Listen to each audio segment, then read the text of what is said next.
भागवत की रचना कब हुई इसका वर्णन करते। बोले द्वापर युग में, द्वापरे समनुप्राप्ते तृतीय युग पर्यये जातः पराशराद योगी वासव्याम कलया हरे।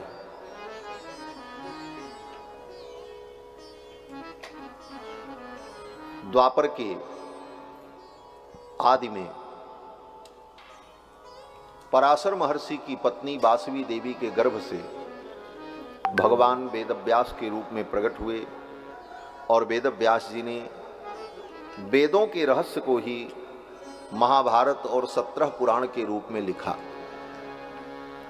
ये 17 पुराण, 18 पुराण और महाभारत, ये वेदव्यास जी ने क्यों लिखा है और किसके लिए लिखा है, ये बड़ा महत्वपूर्ण विषय है।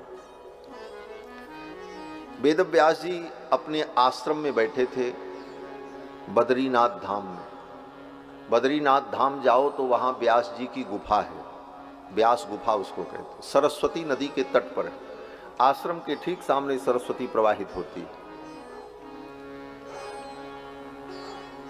भगवान वेदव्यास अपने आश्रम में बैठे थे सरस्वती नदी के तट पर।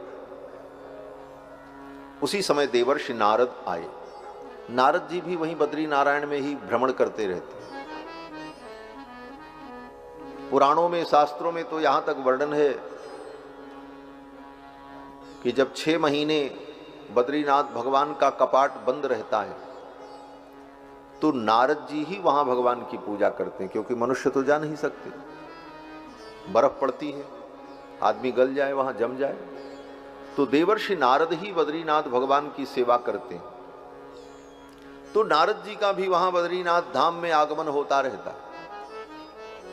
सनकादिक भी वहीं रहते हैं, सनक सनंदन सनातन सनत कुमार, बड़े बड़े ऋषि मुनियों की दिव्य तपस्थली देवभूमि बद्रीनाथ धाम। तो श्री वेदव्यास जी महाराज सरस्वती नदी के तट पर बैठे थे, नारद जी भी आ गए। नारद जी ने देखा व्यास जी बड़े खेद खिन्न थे, पूछा क्या कारण है। तो व्यास जी ने कहा, देवर्षि, स्त्री और शूद्र और द्विज बंधु, इन 3 लोगों के लिए मैंने महाभारत और 17 पुराण की रचना की। ये महाभारत और पुराण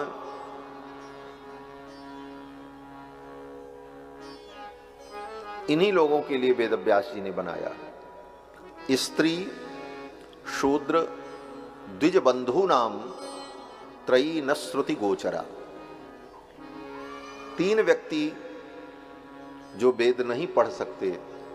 एक तो स्त्री, स्त्री वेद नहीं पढ़ती। कारण बोले वेद पढ़ने के लिए स्त्री को सनातन धर्म में अधिकृत नहीं किया गया। कारण बोले वेद वही पढ़ सकता है जिसका यज्ञोपवीत संस्कार हो, और यज्ञोपवीत संस्कार में भी समय से और विधि पूर्वक यज्ञोपवीत संस्कार हो, वही वेद पढ़ने का अधिकारी होता है। ब्राह्मण के बालक का यज्ञोपवीत संस्कार 15 वर्ष के पहले हो जाए। अगर 15 वर्ष तक ब्राह्मण के बालक का यज्ञोपवीत संस्कार नहीं हुआ तो वो ब्रात्य हो जाता, वो पतित हो जाता, उसे वेद पढ़ने का अधिकार नहीं रह जाता। क्षत्रिय के लिए 20 वर्ष की अवधि शास्त्र ने कही है। 20 वर्ष तक अगर उसका यज्ञोपवीत हो जाए तो वो वेद पढ़ने का अधिकारी है, नहीं तो वो भी वेद नहीं पढ़ सकता। और वैश्य 24 वर्ष तक वैश्य के बालक का यज्ञोपवीत हो जाए तो वो वेद पढ़ने का अधिकारी होता है। इससे ज़्यादा आयु हो जाए तो फिर वो पतित माना जाता है, वो वेद पढ़ने का अधिकारी नहीं रह जाता। और स्त्री का यज्ञोपवीत विधान ही नहीं है शास्त्र में, इसलिए स्त्री के लिए वेदाध्ययन का निषेध है।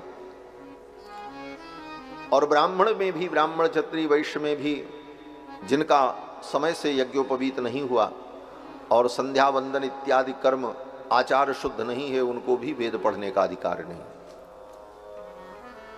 स्त्री, शूद्र, द्विज बंधु नाम।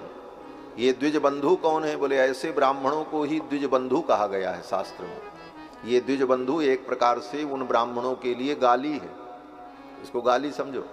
द्विज बंधु, द्विज बंधु माने बोले जो नाम के द्विज हैं, केवल ब्राह्मण तो हैं कहने के लिए हम तिवारी हैं, हम चतुर्वेदी हैं, और एक भी संस्कार नहीं। 4 वेद कौन कहे, एक वेद का एक मंत्र भी याद नहीं, कंधे पर यज्ञोपवीत भी नहीं, पातित्य इतना भरा हुआ है कि आहार विहार आचार सब अशुद्ध हो गया, केवल नाम के रह गए। ऐसे लोगों को द्विजबंधु कहा जाता है। ये द्विजबंधु एक गाली है महाराज संस्कृत की। वेद व्यास जी कहते हैं द्विजबंधु नाम, ऐसे जो द्विजबंधु हैं उनको वेद पढ़ने का अधिकार नहीं, वो वेद नहीं पढ़ सकते। लेकिन कल्याण सबका कैसे हो, यही ऋषियों की सोच है। अब जो कुछ हुआ वो पतित हो गए, धर्म से रहित हो गए, अब वेद पढ़ने के लायक नहीं बचे, तो अब उनका कल्याण कैसे हो, कैसे उन्हें ज्ञान प्राप्त हो। तो स्वयं भगवान ने वेद व्यास के रूप में अवतार लेकर के वेदों के रहस्य को पुराण के रूप में प्रस्तुत किया, महाभारत के रूप में प्रस्तुत किया कि वेद नहीं पढ़ सकते तो इन ग्रंथों को पढ़ करके ज्ञान प्राप्त करके अपना कल्याण कर लें, उनका कल्याण हो जाए। तो स्त्री शूद्र द्विज बंधु नाम त्रयी न श्रुति गोचरा कर्म श्रेयसी मूढ़ा नाम श्रेय एवं भवेदिह, ऐसे व्यक्तियों का भी कल्याण हो जाए। इसीलिए वेद व्यास जी ने महाभारत और 17 पुराण की रचना की। ये महाभारत और 17 पुराण उन्हीं लोगों के लिए बना है जो लोग वेद नहीं पढ़ सकते, लेकिन उनका कल्याण कैसे हो, वेद के तत्व को, वेद के रहस्य को कैसे जाने। तो वेद व्यास जी ने कृपा करके वेदों के सिद्धांत को पुराण में लिखा। इसीलिए इसको 5वां वेद कहा जाता है।